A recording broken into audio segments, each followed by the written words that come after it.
the time has come. I felt a great disturbance in the force, as if millions of voices suddenly cried out.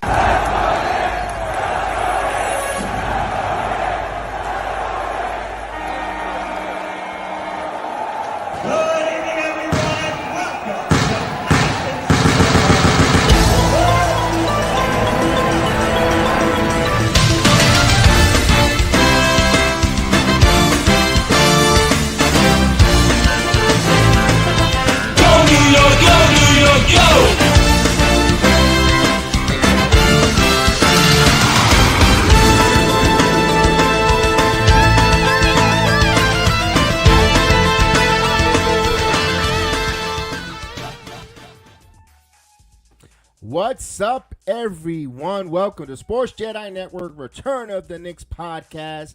Salute to everyone. We are ready to go.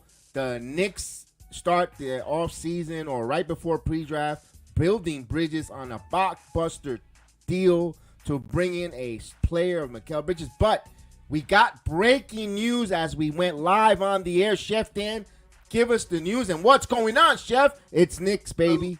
Salute, Jedi. Salute to everyone joining us in the chat across all platforms where you may, because off-season, man, it's getting loud in New York for the off-season.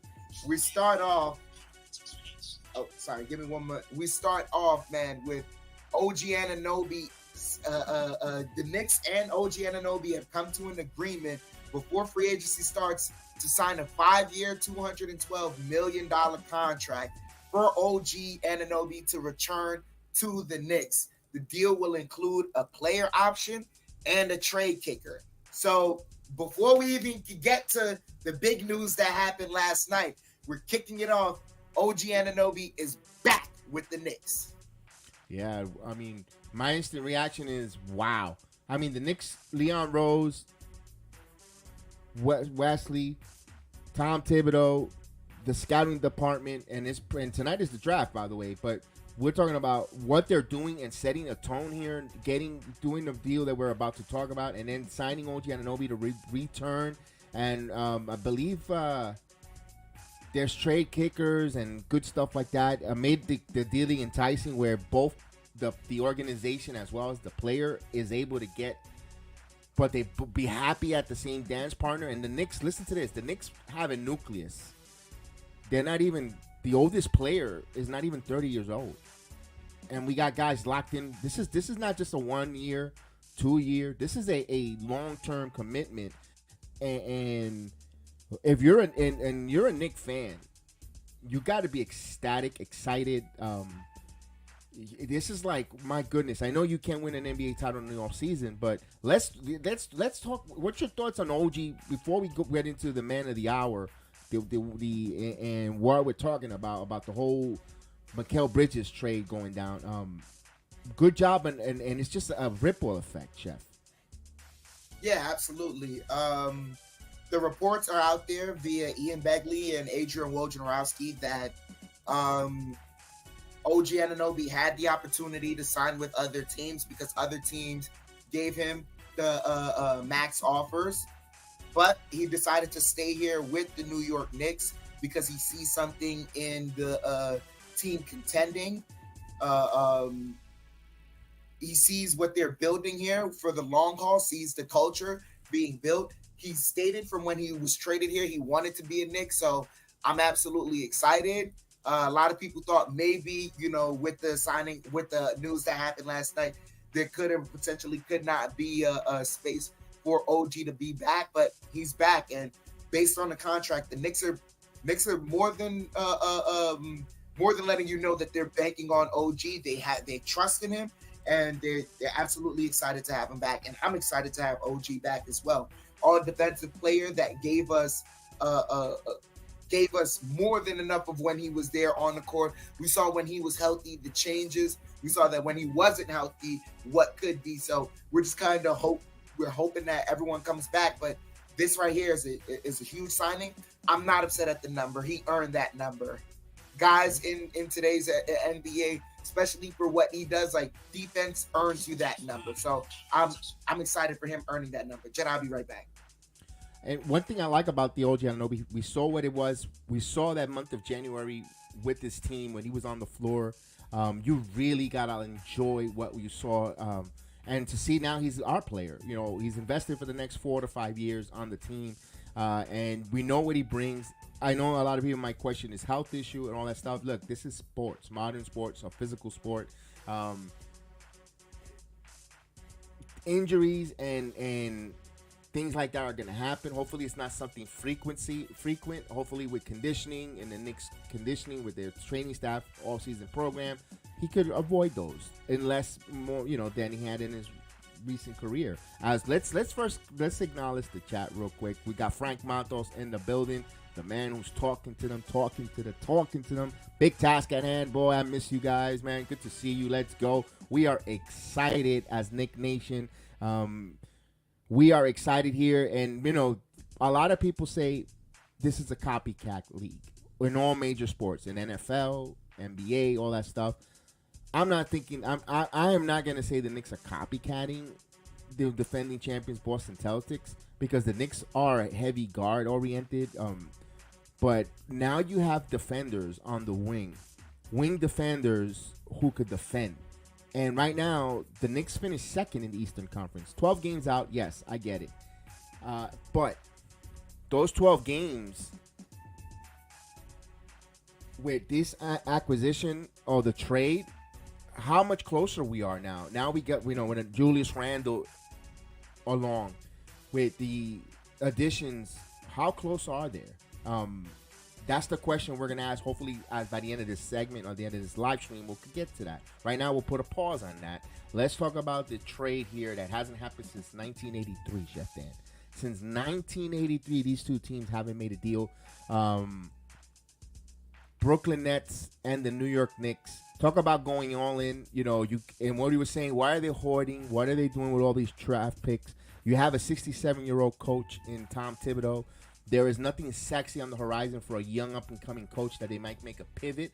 Yes, the nucleus, the core is young on this team with Jalen Brunson, DiVincenzo. We know the names. They're young. They're under 30 years old. They're in their peak, 24, anywhere from 24 to 27, 28. Their average age is young. They went all in. They went all in for a player. And I know a lot of people might. There's always negative Nancy's or contrarians. Some even called Mikal Bridges as a very good role player, excellent role player. I think beauty is the eye of the beholder. This is a player that fits the Knicks nucleus, their system, what they need to do. And like you told me yesterday, because we were doing a watch along, and the breaking news, we were watching wrestling, and the breaking news happened. We're like, whoa, wait a minute. We were stunned. I couldn't believe it this morning. I had to double check. I was like waiting for and it's not April 1st. And it's like, wait, no, this is really happening. Chef, when you want to put it all in and put your chips in for those draft picks, it's a player that fits your organization, your system. And case in point, what's your thoughts on that? Just before we get into what the players' fits are and things of that nature, just about the two teams trading and coming to this agreement. There's a lot of backstory behind this trade agreement that we'd have to, just responsibly get the journalistic integrity out. First thing we have to say is, because this is important, this also is going to help dictate what could be down the line for the rest of the league. Okay. The Brooklyn Nets, before this trade was announced, there was another trade that was kind of announced. It was announced after it, but it actually happened before it. And that was that the Brooklyn Nets and the Houston Rockets came together on a trade. I'm not going to go into the details because I don't know too much of the details. But what I do know is essentially the Brooklyn Nets traded away a Suns unprotected pick. So now Houston Rockets are in control of some of the Suns' future, or the Nets to be able to get back their own 2025 first-round pick, and to essentially negate the pick swap, unprotected pick swap that they gave to Houston for James Harden for 2026. So they are in control of their draft prospects for 2025 and 2026. That was important enough for them to give up this. That was important enough for them to get control so that they can give up this trade asset in Mikal Bridges. And looking also at this trade, it makes sense because the Brooklyn Nets, after doing the trade that they did for the signing trade that they did for Kevin Durant, which kind of helped the Golden State Warriors come away with something. The trade that they made for James Harden, and then ultimately the trade that they made for Ben Simmons. Between all of these asset reallocations and things of that nature, the cupboard was bare for the Brooklyn Nets. Correct. So this trade that they got between the Knicks and the Nets and what they got for Mikal Bridges in regards to the 4 unprotected first round picks for the Knicks, an unprotected pick swap, a protected pick from the Bucks, and a second round pick along with Bojan Bogdanovic. It helps them it helps them stock back up the cupboard. That's the important thing for the Nets. For the Knicks, it's an important culture fit. And now we can transition into the player that is Mikal Bridges. It's a wonderful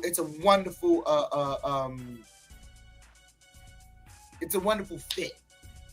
Yeah.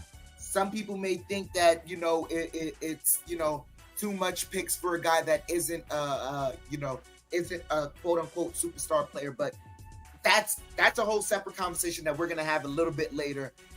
What you're betting on is the fit and knowing that this player is constantly getting better and better. The market was there for Mikal Bridges, and the Nets weren't done. The Nets weren't going to give up, a small package from Mikal Bridges. They weren't going to get that back. What they were going to get is, if not this package that they got. Once again, you're getting 5 picks almost. 4 unprotected picks, an unprotected pick swap, and a second round pick for Mikal Bridges. What they would have gotten from other teams was potentially 2 to 3 unprotected picks. That's what they were going to give up for an all NBA defensive player. That's exactly the type of player that he is.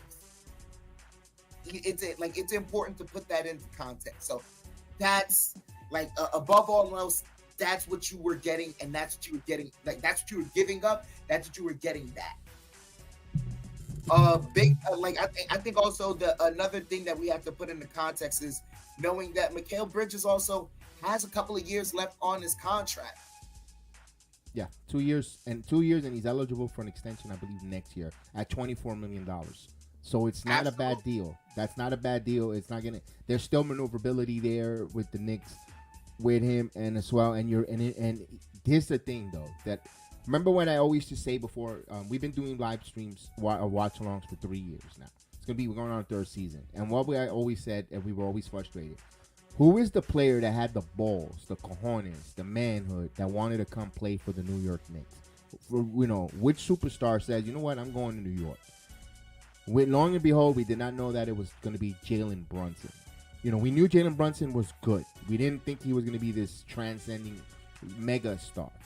Now also we hear now with that one trailblazer, now Mikal Bridges himself, he was in New York on the other side of the bridge, but he said, you know what, I got to get to the Garden. I want to go play for that team.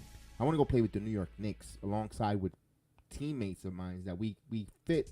I believe what they do. I believe in that program. I believe I could be a cog in that program, part of the nucleus, part of the core.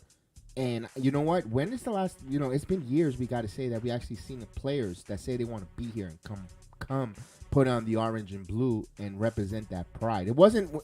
And I saw that when they lost that game against Indiana and they stopped in the middle of the traffic to salute the fans. Hart and Brunson. That opens up the door for players like Mikal Bridges. And there's going to be others. There's going to be plenty more others that, I don't know how much money there's going to be for the vet minimum, what spaces they have in their cap. Guaranteed there's going to be players that see something special here that's going to want to try to jump on and add to this team. Absolutely. This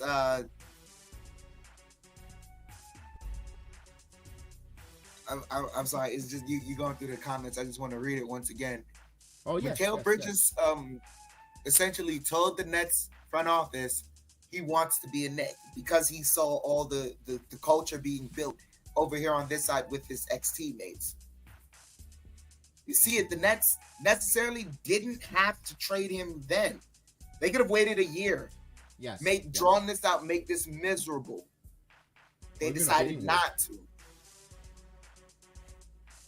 And so, like, there's been some conflicting rumors about how Mikal Bridges said that he was, had they not made this trade, that he was through his representative, he was gonna let everyone know that he wanted to be a Knick and Knick only, and that if they tried to trade for him, that he was not going to re-sign anywhere else. I mean, but I'm gonna go with that as hearsay. If that's true, huh? I'm gonna say it's kind of hearsay. That's hearsay. That's hearsay, and that's hearsay. That's all I'll say about that. If it's true, then that's how you demand your way out. And I'm not gonna say another name that had wanted to come here, but really didn't want to put. That person really didn't stamp their way out. Yes. And Mikal Bridges, pun intended, if you're going out, then burn the bridges anyways on your way out. Good fun. And that's essentially what, if it's true, then that's what it is. If it isn't true, then the biggest part that we'd have to say is, like, if it isn't true that he didn't make that ask, that's fine. But the New York Knicks came to the Brooklyn Nets with an offer they just couldn't refuse. You could not refuse this offer. And when looking at the amount of picks and what they gave up, it's right here, Jedi. It's a haul, but then again, it's not a haul. Let me say this, Chef. Everyone says it could be a haul, but the Knicks are going to be good. Their own picks, 27 and 29, they're going to be in the late, they're going to be in the 20s, 20, 25s. I mean, yes, you can get some good players, and yes, you could find good players there, but it's not going to be franchise changing players that it's going to be immediately impact. They're going to be like and of course, there's nothing wrong with the McBrides, the Jericho Sims, the Grimes. Look, we've seen what this team, this coaching staff, this organization has done with players at that draft selection late with the Grimes, turning it into and trading them and getting them, and as well as Jericho Sims, who's still on his team, who was a second-round pick, as well as Miles McBride, who's got re-upped, and look what Miles McBride pleasantly turned into. My point is, you could find those guys again. You could actually wheel and deal. You could buy into the second round, because one thing about Brock Aller and his scouting department, they're extremely smart on finding those diamonds in the rough players to bring in. So I'm not going to get too crazy about losing those 3 of our own picks to get a player like a Mikal Bridges that fits the timeline, the organization, and fits what the Knicks core. And one thing about Mikal Bridges that I love, this guy is durable. He will play. He's Coach Thibodeau type of player. He don't go down, knock on wood, with no injuries. He's available, ready, and able to play. He is an all-in guy who plays defense, who is always available. I love it. I'm very ecstatic and happy. Yes, we mentioned that on the top. Yeah, Wambag, we touched on that earlier. We're going to talk about it Anunoby, definitely. Yeah, we're just putting it back up. 5-year, $212.5 million contract to return to the Knicks. So absolutely. Like you said, I'm echoing every sentiment you stated as in regards to Mikal Bridges in his addition here and how much he's going to give for us moving forward. But also want to touch back on what was said earlier, because a lot of people's inferences is that because the Knicks are loading up on wings, that means they're specifically trying to match against the Boston Celtics. I mean, that's true and not true in the sense of, like, number one, Leon Rose is not dumb enough to do what what's his name over in Philadelphia now, Daryl Morey, was dumb enough to do in the Western Conference, where after he built a certain Rockets team, said, this team, we built it specifically to beat the Golden State Warriors. That's not what we're doing this for. Yes, the Celtics are in our division and we have to worry about them. Absolutely. But make no mistake, this is still a wings league. Right. Yes, there are some dominant bigs in Jokic and Embiid, but that's really where the buck stops for your bigs that are, that are all around hubs of offense. It's just those two. Maybe Giannis, but Giannis plays more so forward in a wings, like he's a big that plays wingish. It's a wings league, so it's not just about the Boston Celtics. It's about the entire league and knowing that, hey, majority of the time, your best player is going to be a forward. Or if not, your best player is going to be a guard. And who are the guys that are best equipped to defend those guys? The wings. That's what we have here. So I'm super excited for this, Jen. I'm super duper excited for this. Yeah, you gotta like it because they're aggressive. And again, you could go all in for the right part, the right pieces. Like if you're, and I'm gonna use this as an analogy. If you're a person who likes warm weather, and you want to buy, and you want to live by the beach, and you have money, you have your retirement, you want to buy a house, you go all in and get a house by the beach. You're not gonna get a house in the mountains if you're a beach person. So they found a player that fits their system, that fits their what they're doing, what their philosophy, and they went all in on it. I can't get upset with that. I really, listen, there was no other superstar. Well, what are we waiting for? The unicorn, the superstar, the undisgruntled. You know what? That is the one. That is the guy who fits a bill. He could play the power forward. He could play the small forward. He could play the wing position, like you said. He can handle the basketball. If he needs to be a 1A who gonna lead the team in scoring tonight, he's there. If he needs to be the B player, or he doesn't have it that night, but we know he could defend and he could go out there and be a body, he's there. Even if he has to be a C player right now, he could be, he's there. He could have the off night and still provide defensive and bring something to the table for the Knicks. And that wingspan that he has. Remember, I always tell you guys, you can't teach size. And he has that. He fits the 5 tools the same way as OG Anunoby. So they kind of got interchangeable, not the same type of player, but impactful player on the court. The whole full court players there for the Knicks. It's just you're envisioning stuff right now, and again, I don't want the summer to go anywhere. I love the summer. I love the long daylights, but I just can't wait for November right now. Be honest with you, and we still got, and we just had tip of the iceberg of what the Knicks could be doing. I mean, I'm not expecting them to do so many other things, but there could be other things coming out. I think there's going to be more shoe to drop when it comes to the Knicks. I don't think this is a done project.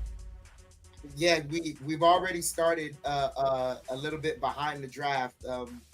There's just been another breaking news, not regarding us. The Washington Wizards are trading Denny Avdia to Portland for Malcolm Brogdon and the 14th pick tonight and the 2029 pick. So there's maneuvers being done. We still don't know. Like I like you said, there's definitely a shoe to drop tonight because the Knicks tonight have picks 24 and 25 in the first round and 38 in the second. And both these picks, as far as their salary, amounts up to $5 million. But vet minimum, they can pay someone like $2 million on a vet minimum. And that person, I think, would probably give you more than either of these picks or the picks combined because they just know the league and know how to play more than, a young guy coming into the league.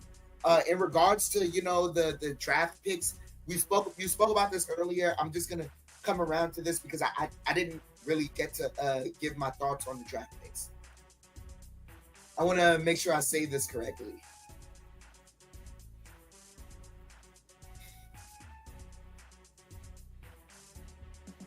The denigration of the education of basketball in United States has gotten so poor. It's extremely rare that you'll ever find a draft pick that immediately comes out of whatever situation they're coming out of, and they're mentally mature enough to be able to help a team that is going for the championship. It's not possible. They don't, like, the draft picks, they're just not made that way this year. They're not even this year. Just so, like, I'd say after LeBron's draft. After LeBron's draft, they haven't been made that way. They just haven't. So, do I care about the 2027 guy that could have been picked with the Knicks draft? I don't. I'm sorry. The Knicks are we're in a space where we're expecting the Knicks to be good and be in contention, not just for next year, but the year after and the year after that. Like, to be in contention for at least anywhere from 3 to 6 years, Jedi. You're so correct. That covers. You're right. Number 2, with the entirety, with this move and the amount of draft picks, like you said, you're betting on the continuity of culture that Mikal Bridges gives in. But the biggest message that is being sent, and you said this, Jalen Brunson is the 1A. Correct. Jalen Brunson is the superstar. What do you hold the amount of draft picks for? To get a superstar. Well, why do you need to get a superstar when you have Jalen Brunson? And also, Chef, I wanted to throw this out there because everybody says that's not the guy I wanted. That's not the one the Knicks should have traded. The NBA salary cap or their collective bargaining has made it impossible to collect mega stars all on the same team.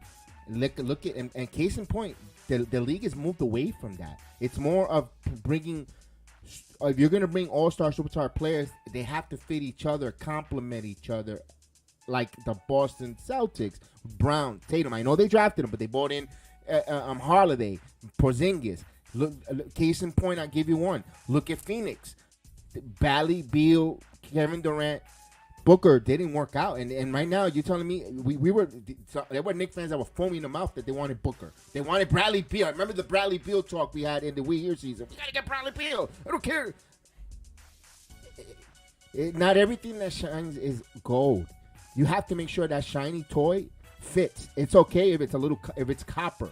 It's okay because it's gonna fit what we're building. We're building you got to make sure you get the right superstar that fits your mold, your system, your coaching, and your culture. And that's, again, that's why you got to be excited with this. And that is the price that the New York Knicks are paying. See, most people, when they associate that amount of picks with the talent that's being given. And it's like, that's not so much the case here. What you're paying a premium for is continuity, stability, and a guy that fits seamlessly right in while not messing up. Once again, that continuity word in what Jalen Brunson is and what this team's got for them going forward. That's what you're paying. You're paying the premium for culture right now. Yeah. And you're not paying for the culture. You're paying for an extension of the culture because it is extremely tough. And Kevin Garnett said it when Stephen A. Smith asked him. It's like, yo, what is the piece that you can add to these guys? And he's like, I just don't see. Like, it's very tough to envision. A lot of people thought that Paul George could have been the guy. And in certain aspects, yeah, you could say Paul George, but he's getting up there in age. So you don't really know if he's going to still be that defensive stalwart that we know him to be, as opposed to Mikal Bridges. The other thing, too, and you spoke about this, the CBA, you can't have 3 guys on max contracts on your roster, or else you force yourself into the second cap apron, and you're paying at a premium with the hopes of making it work. Like you said, the Phoenix Suns, they are paying a premium to try and make it work. That is not that's what the league is getting away from. They don't want to see heroes anymore. They don't. Right.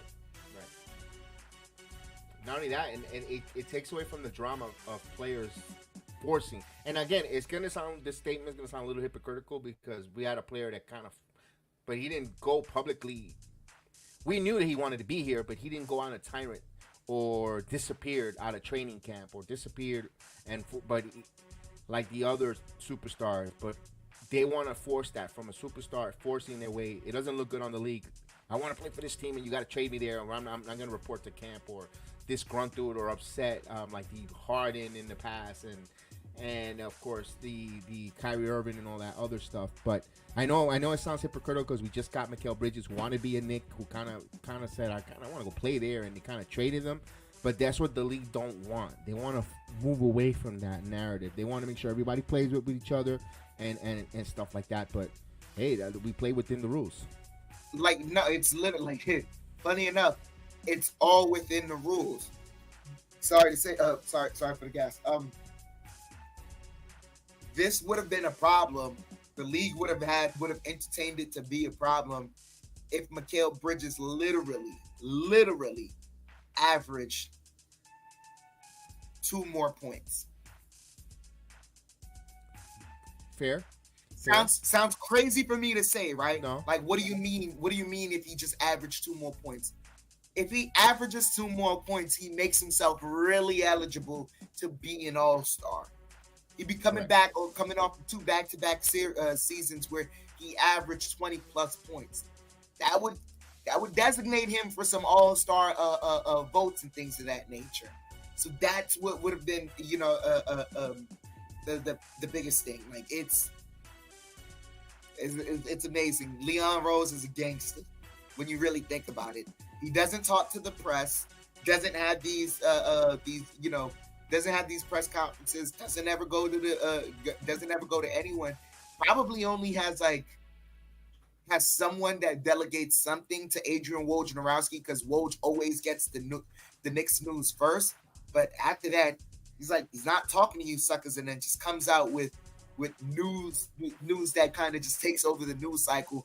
And now these guys are scrambling to get their articles out, but it's like, you can't talk to the man, but he is making moves. But that's a good thing though, because you don't want leaks. You don't want look. If everyone knew when you were gonna attack in a war, I mean, what's the art of element of surprise in war? I'm gonna bomb you. I'm gonna attack you on this day here. Be ready. I like the element of surprise. Go out there and nobody had this. We were saying ourselves, and many other people were saying that's impossible. The Bridges is not going to the Knicks. They're not gonna trade for him. We were like, it's silly, yada yada. And look, nothing is impossible. We could have said, damn. Look at the Heat. Look at the Knicks. And the Raptors, with all the heat that they had against each other among tampering and yada yada, all that bad blood, and they made an in-season trade this year in the middle of the loss against each other. Yeah. They actually got together and made a deal. It's about business. Like you said, make an offer you can't refuse. The Knicks made that to the Brooklyn Nets. They made an offer that they couldn't refuse. It was just too good. It made sense for them going forward as an organization to retool. They're not going to win with him. They're not, so might as well make the pivot, take the hit for now, and get better down the road. Make one step back to take 3 leaps forward. That's what Brooklyn is all thinking that they're going to do. For the Knicks here, they make this all-in move. I'm putting my chips pretty much all in, which I don't think they're told it. They still got room here. They're not. It's not where they don't have any other room. They could still maneuver some moves. Absolutely. Like the question proceeded, Jedi answered it. Did you see this trade coming? Me personally, I can't say yes, but I can't say no either.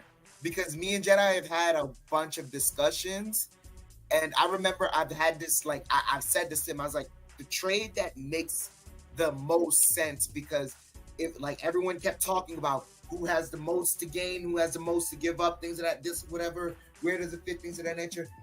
Like, yeah, you could have had all these, like, yeah, Devin Booker, Kevin Durant, Paul George, all those names because of just the amount of draft picks. But coming off of that loss to Indiana in Game 7, you didn't come away from this going, the Knicks need another star or the Knicks need a star. You came away from that game going, they're right there, but you just need something. You don't know what it is. So now looking at this trade, it's like essentially coming off of that game, this trade,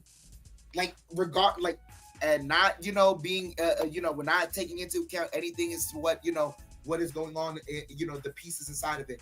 But as far as the Knicks and their draft picks and the Brooklyn Nets and Mikal Bridges, the two teams trading these pieces for each other, that made the most sense because the Brooklyn Nets coming off of trading away Kyrie Irving and Kevin Durant and James Harden, they still didn't get back the draft ammunition that they needed.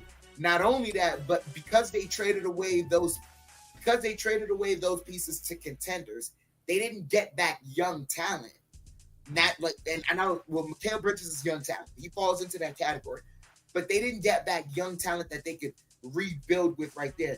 They got back with young talent that they had to pay within the next year or so. And you kind of building for a contender right then and there with just the pieces you're getting here and there from other teams. Versus the ability now, because you traded away Mikal Bridges, and there's going to be more trades for the Brooklyn Nets down the line, and you're getting back all these traffics, you now truly give yourself a fresh start to a rebuild.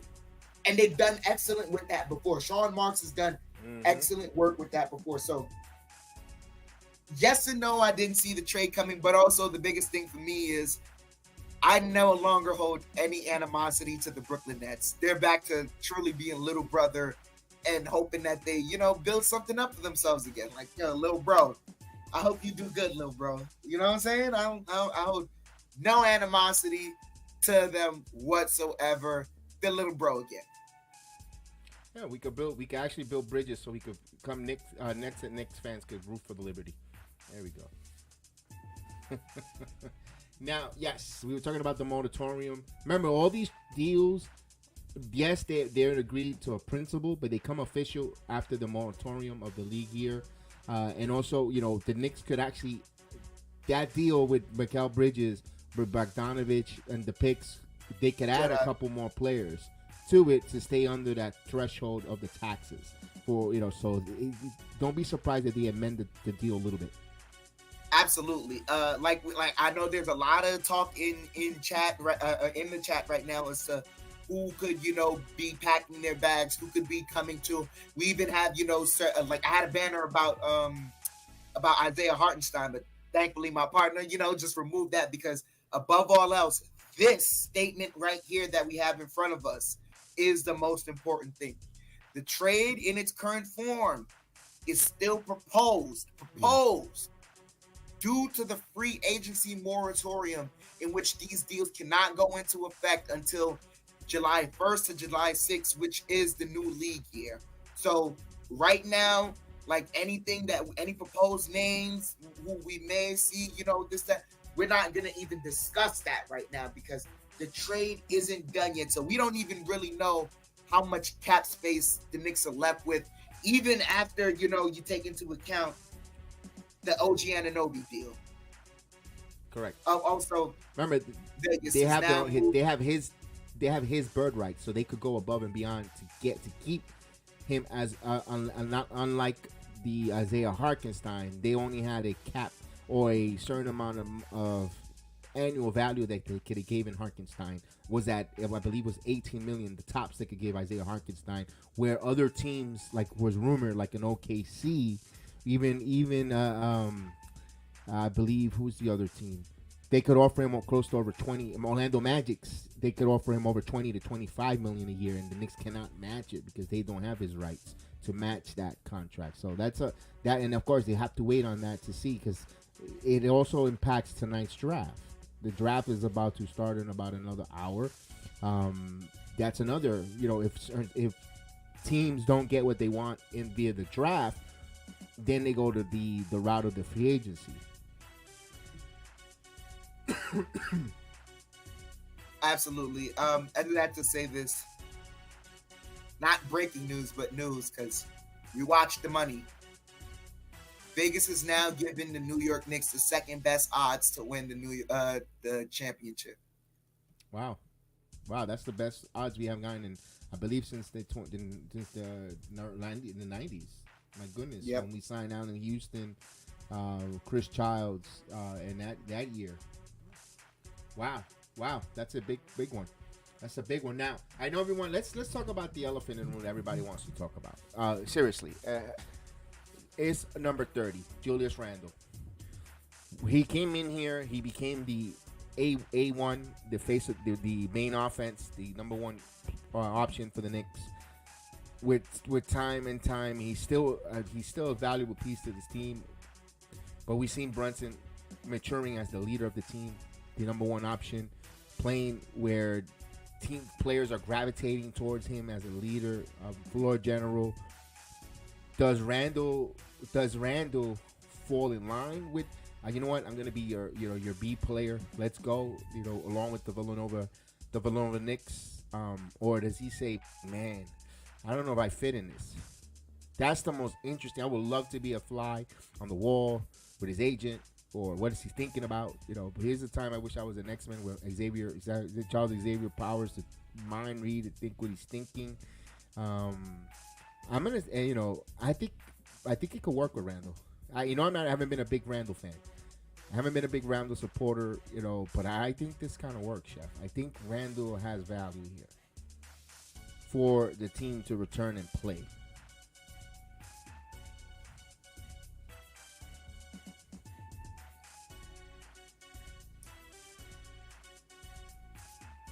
Randle can't,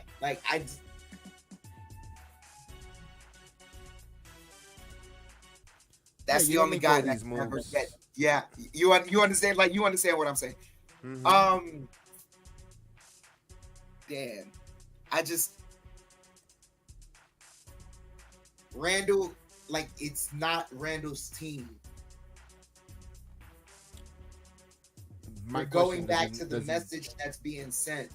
This is a Jalen Brunson team. So now if Randle fits with Jalen Brunson and Brunson can make that work, then that's fine. If it doesn't work, then, hey, we're going to start exploring some options. But it's as far as the way this team is, play style is going to be very, very interesting to say the least.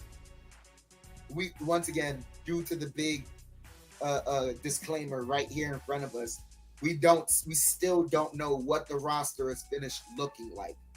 But yeah, Randle has to fall in line because he's not the captain anymore. Brunson is the captain. My question: does he accept that? Knowing the way we've seen Randle, he's been in our player for a few years now. Do you see him as of right now, this moment right now, raw emotions? We're not. Forget about the moratorium of the data. What's your gut tell you? Does he fit? Does he think he want? And I'm not a fan of him. I think he wants to play here. Yeah, I think no, but funny enough, I think he fits. Yeah, I agree.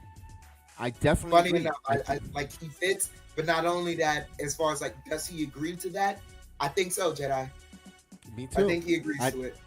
And I think we noticed that not last year, this year. The way this year started, it felt like he had no choice but to just give the reins to Brunson because it's hey, I'm coming off this ankle surgery. I'm not all the way back yet. And once he started building up the games, that's when you notice Brunson feeding him and letting him explode and getting great games. As soon as he went down, and he spoke about it on 7 p.m. in Brooklyn with Melo and Desus about how it emotionally hurt him, but the guys ended up telling him, "Hey, calm down, we got it. And when you're back, you're more than welcome." That's Brunson. Brunson, he's accepting that. He has no choice but to accept that. Him coming back during the playoff games while he was injured, when he was naturally staying away from the team, That's because of Brunson. That's leadership. Yeah. It's whether like he's already given up the reins and he's accepted it. Whether he knows it or not, he's already accepted it. It also helps take the responsibility, the load off your shoulders. You got guys that are willing to help you carry the load on your shoulders. You know, we want the 25 and 10 Julius Randle. We're gonna need that, especially if what the mission at the end of the day is to get that Larry O'Brien trophy. He's a big part of that. 25 and 10 is not easy to go. Okay, let's get rid of Randle. Let's trade Randle. You got to be careful. What are you gonna bring back for Julius Randle? What are you gonna get You're going to get Aiden because you need another center. So you're going to trade Julius Randle to get DeAndre Aiden? No. You know, because you're not going to get another. You're not getting another wing. You already got OG Anunoby and Mikal Bridges. You got Josh Hart with Dante DiVincenzo, pretty much a shooting guard. You know, we could go on the three and you could play the small forward and the shooting guard. Brunson's your point guard, and you have Miles McBride there as your backup. What do you? The only reason you're going to trade a Julius Randle if you want to move from him is to get another center. And the only one I can think of with just money wise is an Aiden. And I tell you, Knicks fans are going to say, hell no, just keep me Julius Randle. We know we could do 25 and 10. Why? Because you have to move him. You got to make it work. I think he's going to want to make it work. I think we kind of want to see him make it work as we say, what's going on? I love pie in the building. Salute, I love pie.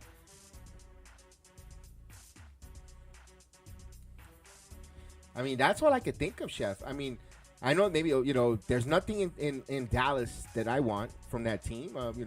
Doncic is not going to fit here. Doncic, we got already. We're good. We're good. I'm not even this is. The other thing too is with the proposed trade, let's say all of the protected picks still going, this team isn't worrying about moves until at least 2 years down the line when you can start to move more draft picks. So we're this is the proverbial all in. Right. Where at this point you're only making maneuvers on the margins, you're taking off a little piece here and there, but just keeping the whole thing home. This is the all-in move. I'm not upset at it, not one bit. To some people, if it was a star, we could have questioned what their fit was with the. Nah, I'm not gonna lie, ladies and gentlemen. After this goes off the stream, I'm about to go watch the 2016 national championship game, the highlights of that. Nova versus whoever they face. I'm gonna just watch the highlights. Clearly, is. Now there's no reason not to. I think the Knicks are doing something that hasn't been done in quite some time. 4 college teammates on a national championship coming together in the NBA together to play. That's rare because usually if they're drafted that high, they don't make their way together on a team together because they're individually successful in their own rival teams. Now, there's gonna be a lot of college fans with, Duke's had teammates that play together. It's fine. Kentucky's had teammates that play together. We've talked about, but not 4. The most max is 3. No. But here's that's not even it. When have you ever seen 4 key guys that were on a one roster in a college team? They then come around who played on an NBA team. Yeah. That has never happened within we can say, all right, literally Villanova, and they're cheesy. They're not cheesy. They're cheesing in the sense of they're really smiling hard going, our 2016 guys are on the roster now. That's year 2016. That's never happened. It's never happened for a college before. So now Jay Wright, you come through. Come on to the Garden. Come through, Jay Wright. And we don't look whether you sit there or you want to grab a clipboard. We don't care. Just come on by. Don't act brand new. Come on by. And don't be surprised if Richie Diacono returns. You're gonna have all five of those players on the team. Yeah, I know Richie Diacono doesn't get all that playing time. He's gonna be a bench player, deep 15 man on the bench, yada yada. But it's 5 Villanova players. Why? And then people say, why are they so enamored with Villanova? Because they play the system of the head coach that we have currently right now. They're durable. They play multiple positions, and they play high IQ basketball. That's what gets you to win, and that's why they're on this team. No knocking Calipari. No knocking Calipari, Kentucky Wildcat. Of course. But their pedigree was scoring. The individual superstar to shine on its own. This here with the Villanova basketball style of basketball is a team-oriented player. When we're coming out of that draft, we didn't know who. Brunson was a second-round pick, but he was the point guard of the winning national title. Bridges, DiVincenzo, all these players, they won. They were winners, but not the top of your sexy top of the board because they didn't light it up like an individual success, like you had a Kentucky player coming out, or vice versa. They're just a collective group of players that win, that plays the game correctly, the way the Knicks want to envision, and that's why you got to be excited with that there. Let me ask this here: if we don't have Hartenstein, do we get a veteran center? Do we draft tonight here? The center out of Purdue might be there at 24, 23, and 24, 25. Do they go that route? But Thibodeau, one thing I got to give Coach Thibodeau his flowers though. Everyone wants to knock Thibodeau. Oh, Thibodeau don't play rookies. To a degree, that statement is 40% accurate. But if the center comes out from rookie center and he gets in shape into the program, he defends and rim protects, I can see him actually playing. Because right now, the value of the center in the modern day NBA, it's not really that big of a deal, but it is. It's an oxymoron statement that I just made. Because Mitchell Robinson, when he's healthy, he is a wrecking force who changes the game with the blocks, with the offensive rebounds, extra possession for the Knicks, especially if they're going to be a wing team that's going to shoot and move the ball correctly and have those opportunities. You're going to need the offensive rebound, the alley-oops, even Hartenstein with the offense, somebody had a bunch of 20 offensive rebound games, 20 rebound games as well, combined with defense, offensive. He was a beast on the glass, both of the centers. But here's the thing about under Tom Thibodeau, and I've said it many times on our different streams.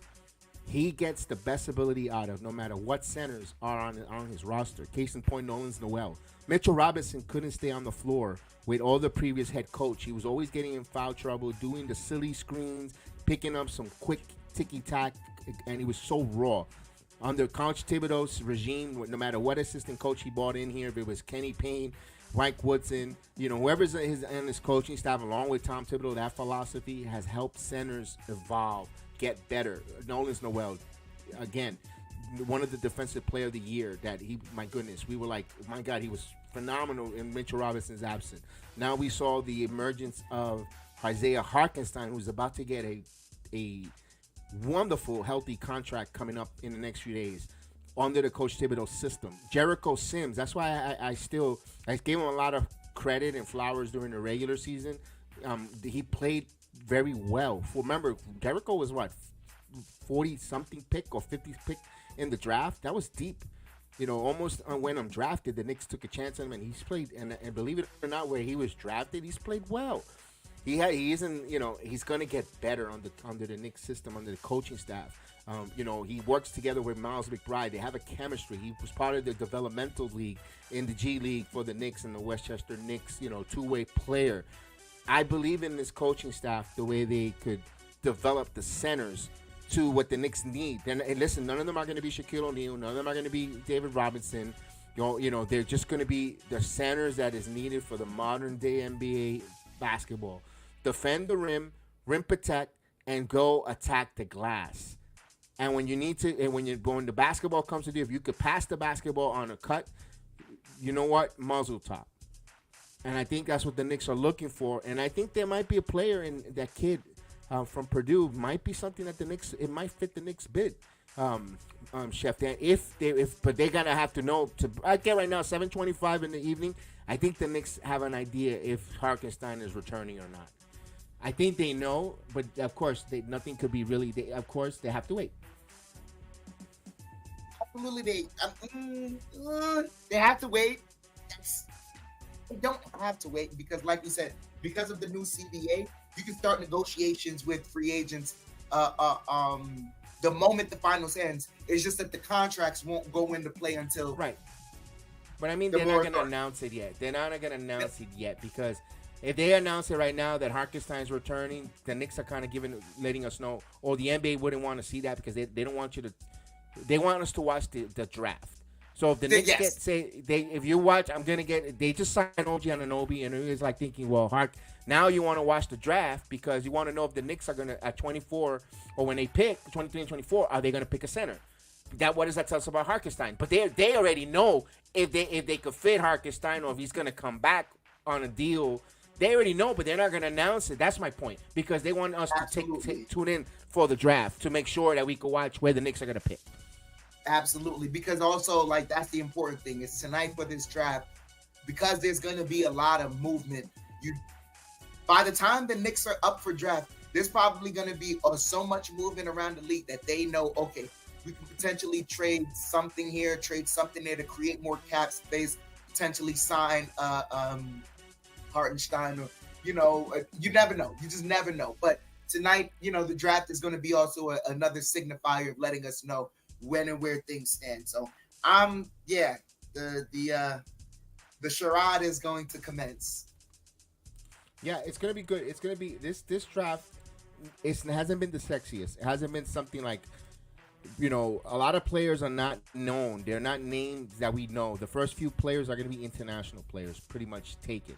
It's not one of those where we know who these guys are. These are names. I can't wait to see who gets what and so forth. It's not one of those sexy appeal type of draft, but it's very impactful with the moves.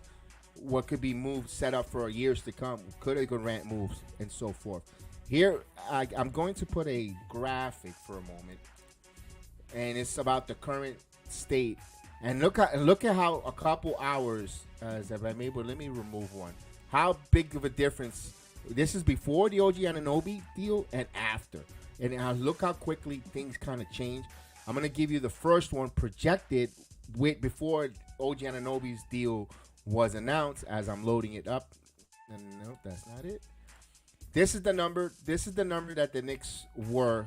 Let me get the banners out of the way. Yeah, I'm about to remove it. Okay, you got it. All right. That is the projected numbers that the Knicks were projected. And I'm going to give you the one with OG Anunoby once I load it up. There were $156 million committed. There were a couple $1 million away from the first tax threshold, aka the first apron, and now with the OG Anunoby, it went to $172 million. Now that's why I say that deal with Mikal Bridges is going to get amended or changed a little bit. I think they'll add the two other extra players. I believe either Charlie Brown or Dikite will go on that deal, so they could get an extra $10 million more dollars. $2 more millions, or they'll have $10 million before they hit the first apron threshold.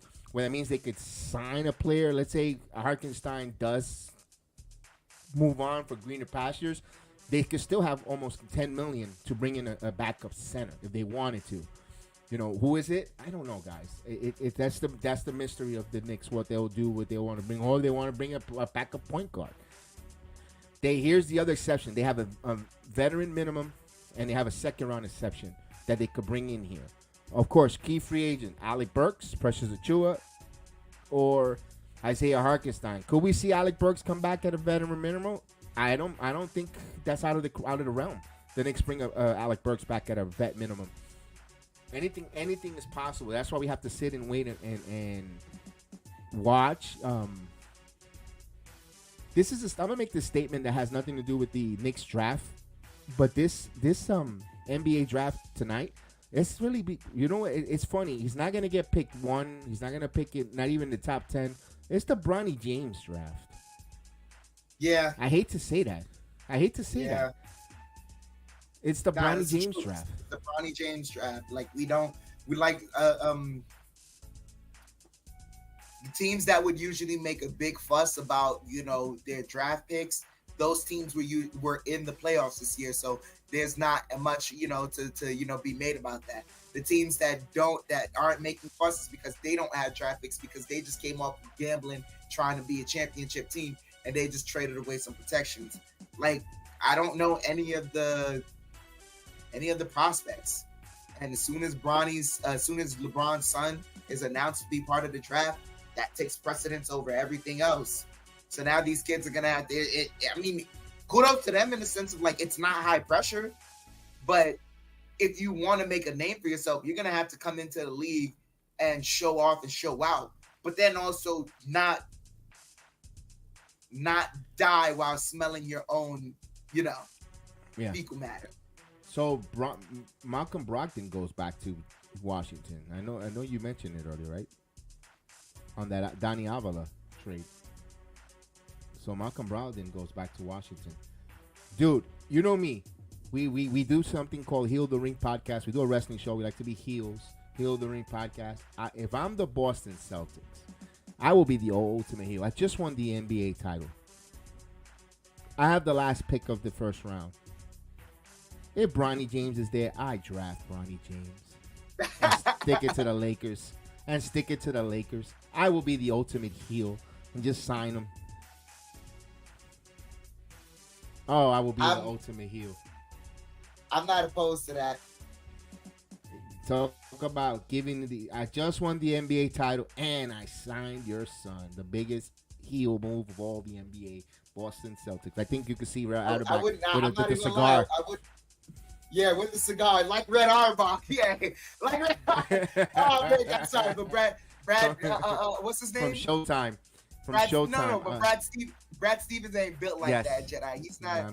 I wish he was. I wish he would. Grab the cigar, take a bite of it, look at the camera, and just start laughing. Oh man! But that leprechaun logo is still the same schmucks that have been around since the 60s. Yeah. That would be the ultimate heel move, Boston Knights, if you were to do that, if he's available there at the end of the first round. Yes, indeed. I would love to see that. But anything else that we want to wrap? Because we could either wrap up or we could continue going. The chat is a little quiet, so maybe that's a sign that we should wrap up a little bit. If got more stuff here, chat, let us know. I'm gonna say last sentiment for me is I'm just laughing at the Sixers and the Pacers fans that thought they had a chance with OG Anunoby. Yeah, what's the Sixers gonna do? I think Sixers end up getting Paul George, and I think they're going to try to go into the Paul George. I'm just making a prediction, but here's again. And I know, guys, I know we want him on. We probably would have liked Paul George, but Paul George is 35, 36 years old, or maybe I'm off by a couple years, but he's in his mid-30s. That's the mistake we don't want to do for us Knicks fans. We don't want to get the aging superstar that he's not going. At least with Mikal Bridges, he could ascend to even more, to be better. There's room to grow. Where George, Father Time, you start diminishing your abilities, and you're 30. You're not going to play the amount of more minutes. The wear and tear. So yeah, I'm glad that we didn't get George. I know he's a uber world talent. I know that. I know his resume. I know his acolytes. But he's still a little aged. For 2 years, where but you're getting Bridges for 2 years. Yes, we do. But we could also extend them for another 4 more. Where if George get 2 more years, he's looking to go off into the sunset. He's not. He's not going to play like LeBron's level. At that age. Also, but then here's the other thing too is there's also reports that the Warriors are ready to offer him something. So if you're Paul George, where are you going? The Golden State Warriors or the Philadelphia 76ers? It all depends if he wants to be on the East Coast back or not. It all depends. Why would you not want to play with Curry?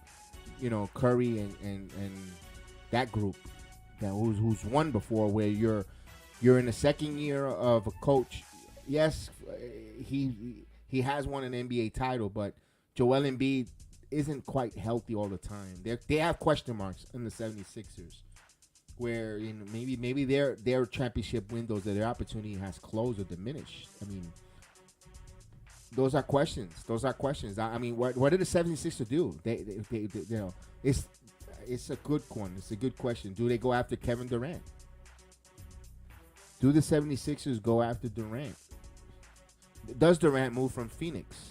There's a lot of reports. It's probably going to be Houston. Houston is hot and heavy for Kevin Durant. Look, if Kevin Durant does want to leave Phoenix, Houston is the right place, to be honest with you. They're a young core who could play energetic, who could fit it. And also, again, what do I say? He's 30, what is he, 34, 35 years old? And you got that large contract. You're not going to pay a lot of state income tax. Make the most money here. Go to Houston. It makes sense financially than Philadelphia, and so yada yada. But that's different. Find money, you know.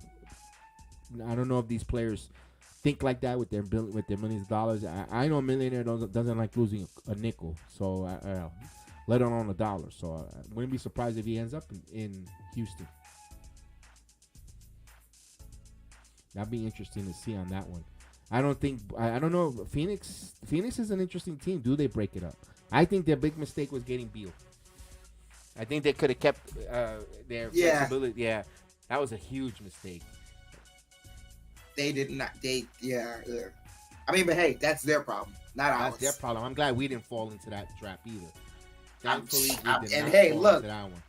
I look as someone, Ben Stinar, because I remember the night that they made the quote unquote clean sweep. Congratulations, cool, whatever.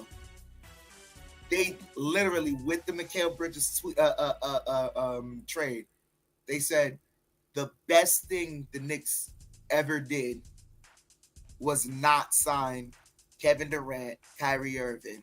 That too. I mean, I think that all changed its course. I'm gonna be honest with you. When we didn't win the draft, when the Knicks didn't become the number one draft pick, they didn't get the number one draft pick. They didn't win the ping pong. I think that whole trajectory didn't go the way they went. I think if they would have got the number one draft pick, I think that group would have probably been at the Garden. And I think it look, we all would have been enamored, excited, throwing, we were confetti in the air, napkins in the air, all that good stuff. But then it would have not worked. Whoa. More breaking news? The Nets just signed Nick Claxton to a 4-year, $100 million deal. That's just Cap's leverage to move. Well, I mean, 96 of it is guaranteed they're returning him. I don't think they're moving him. Okay. I mean, that's someone they like. They build upon. I could see Cam Thomas being moved. There was reports that Cavaliers are interested. That's a move I could see where Donovan Mitchell gets bought to Brooklyn. I don't think Donovan Mitchell wants to play in Cleveland. I think he's going to end up in Brooklyn. And he's going to use that as motivation and slight that the Knicks didn't go after him. Well, you didn't, Danny. Yeah, you could thank Danny Ainge. Who, Donovan?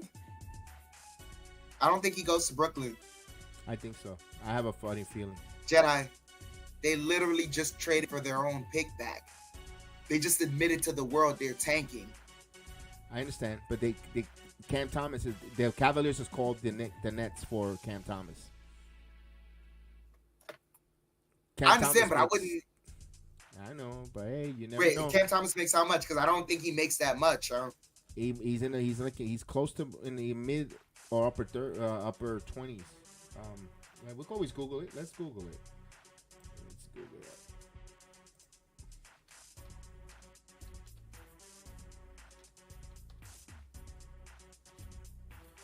Let's see. Yeah, he makes $22 million a year. Similar as Mikal Bridges. 20. Is it? No. Yeah. Yeah.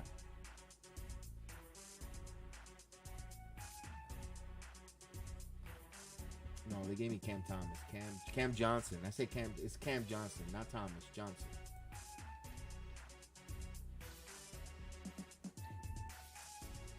Now the Knicks are tied with the Denver Nuggets for title odds. Wow, Nuggets.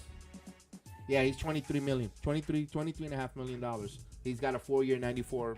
The same deal that they gave Claxton is the same deal they have Cam Thomas on the books for. And I believe Mitchell is making like $35 million a year.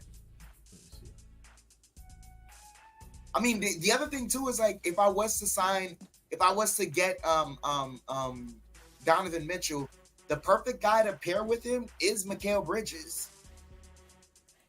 Yeah, he's $32 million. So you're looking at a $10 million difference there for Donovan Mitchell. But man, I don't know. Claxton and Donovan Mitchell, your two building blocks. I mean,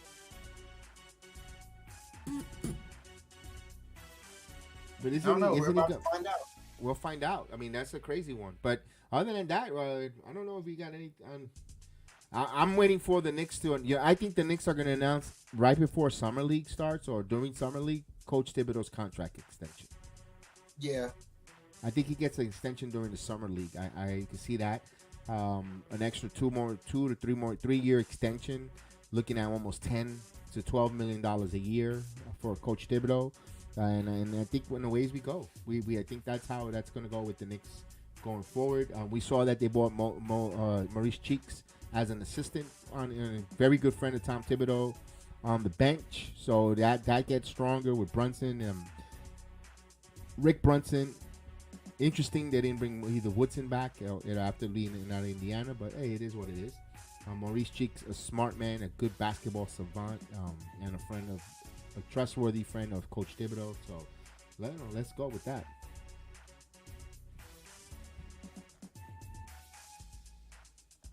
All right, so we're looking at anything before we go off the air. Anything other news and notes and worthy. What's your thoughts? We didn't get to talk to the audience about JJ Redick becoming the Lakers head coach.